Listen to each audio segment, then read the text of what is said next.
Hi guys, I don't think you can guess where I'm at. It's a little place in the high country up on the Crooked River. It's called Talbotville. And I was up here a number of years ago and made a YouTube video of the place. A man with his dog. Now, misfortunately that dog has passed away and gone. But I've got a new one. She's trashing around here and around my feet here somewhere. Here she comes. And that's little Tina. Now this is the historic area. Because it's an historic area, you're allowed to bring a dog into it, which is wonderful because you can go camping with your dog and enjoy yourself. Now this stone wall they've made here is new. There are a few things new at the place here. There's a dunny just over here, only one dunny misfortunately, and for the numbers of people that get here, it would be good if the parks could get a few more dunnies in.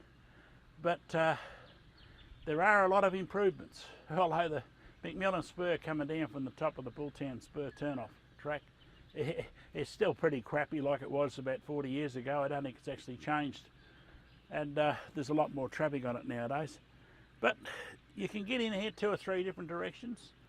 You can get in from behind us here. There are a few tracks you can get into, and there's a few other ways going in, but you'll have to look on the map.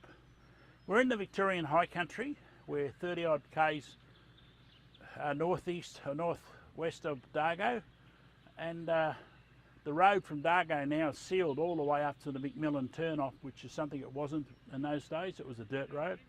So there have been some improvements, but still from Melbourne it'll still take you about 5 hours to get up here, and we've got plenty and absolute lots and lots and lots of the Aussie salutes up here. And I left my hat in the car, which is typical. Talbotville now, this is the place I camped at in 1994. This is the actual spot. Misfortunately, some people are camping here. They left their gear here, so I won't be able to stay here and camp here. But this is the exact spot in 1994. And if you have a look now, the new things that are here today, which weren't here then, is there's a couple of notice boards up there. There's a toilet block up the back there, which I think is wonderful. And there's a few of these tables and chairs around here, which are set up in varying places. Now it is a great spot. It is well worth coming up here and camping. The road down from the top of the mountain there's got a lot to be desired. She's, I reckon, worse condition she used to be. But I would say that there's a heck of a lot of traffic on this road now. And I would say there's a lot of people camping here nowadays. And I'm sorry to say, it's the modern generation. They dump their rubbish in the fires and burn it. They seem to reckon aluminium burns. I don't know if they understand what recycling means. It's probably beyond them. Maybe I should have to do a course on how to recycle materials, the same as I did how to crap in the outback. Yeah, that'll...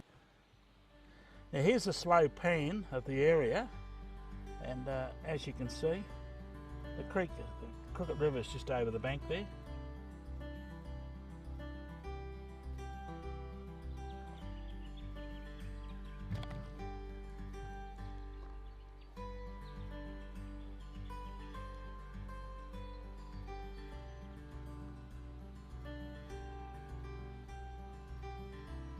So there goes your 360 degrees, where you can go, you can chuck your swag up like this, just near enough on the edge of the river. And it is a beautiful campsite, absolutely beautiful. I always loved it here.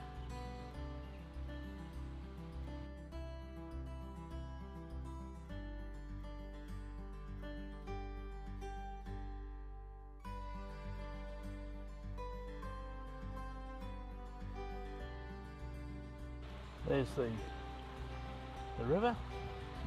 Tina's finally realised there's water there. She'll head down and have a drink now.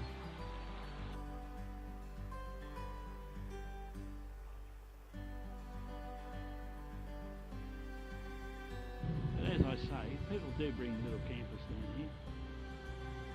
It's going up the Bulltown, going up the McMillan Spur. It's a slow run up the top, but you can bring them in down here, no trouble. And get them out again, as long as you're careful.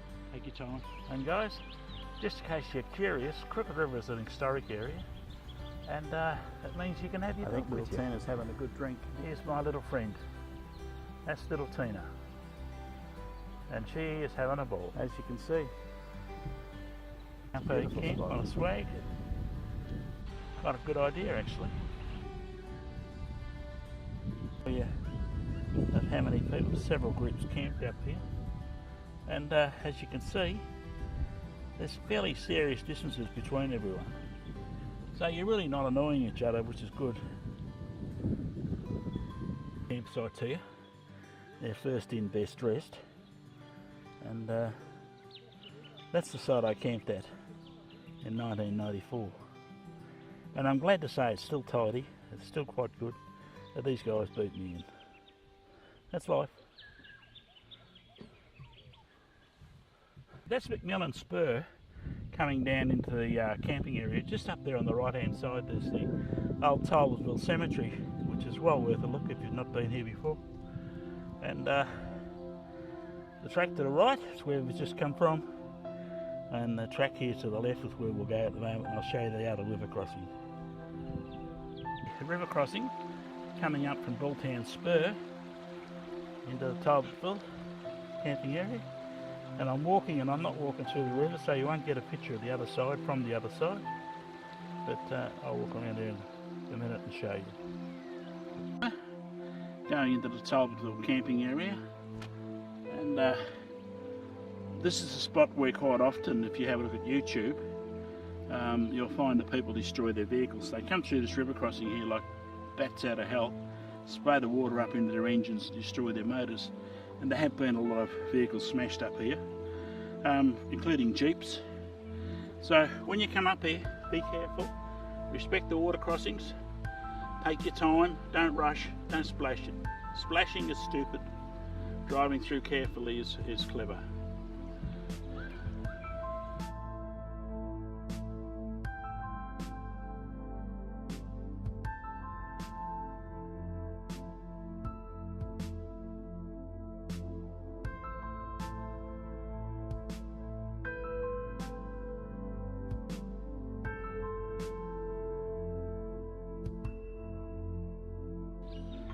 Yeah, the township of Grant is a beautiful camping area.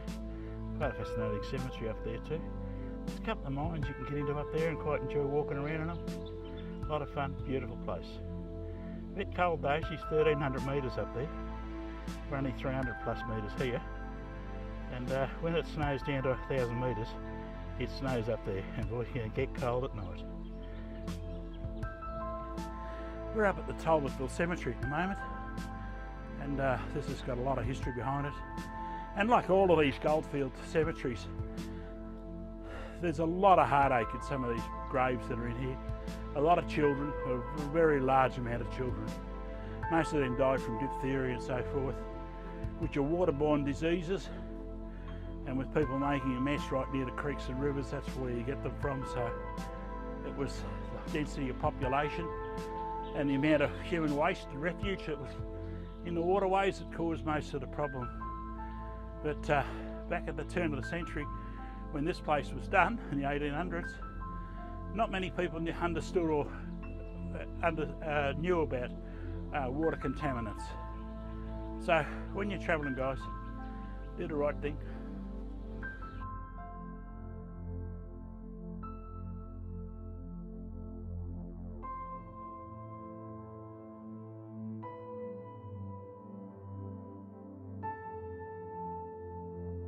Unmarked, and it would be interesting to see markings on all of them. Maybe it's a good job for an historic group or friends group to do.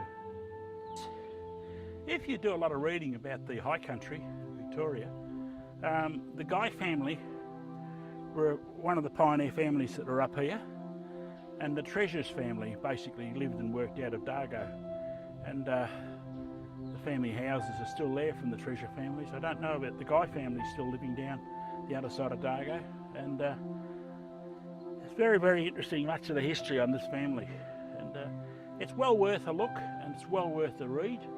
This is the family. This is Patrick A. Guy and Edward R. Guy and Edward R. Guy again, and it's quite interesting. There were no, there was Patrick died at 26, Edward R. Guy died at 12-year age, which is a bit of a shame, and Edward R. Guy died at 74 years of age, which is it's a pretty good age to live out in the bush. In the early days of the horse and carts and so forth, most people seem to either die in their young youth, you know, up to about 20, 21, something like that, or occasional accident through the rest of their lives, or they live to a ripe old age. The death rate of the young were quite large. It's quite large and it's quite a shame.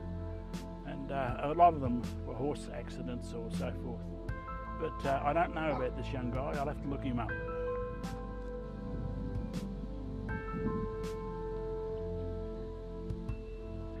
And as you can see, I'm out roughing it in the middle of nowhere to bring you these YouTube videos, doing the Aussie salute, fighting with all the flies and all the other horrible things we have in the bush.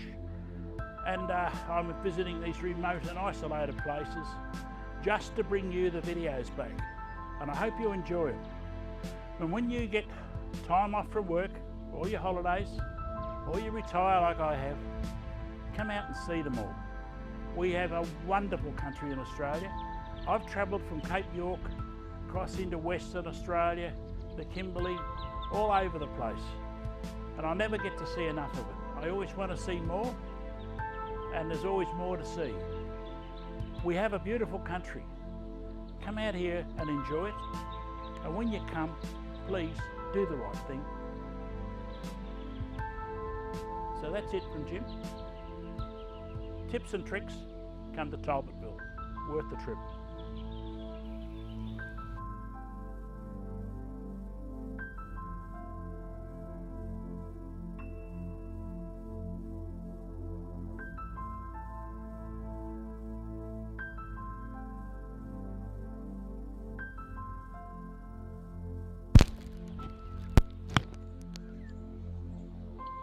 Tina's made up her ideas that she's staying here now. She's burying her bones.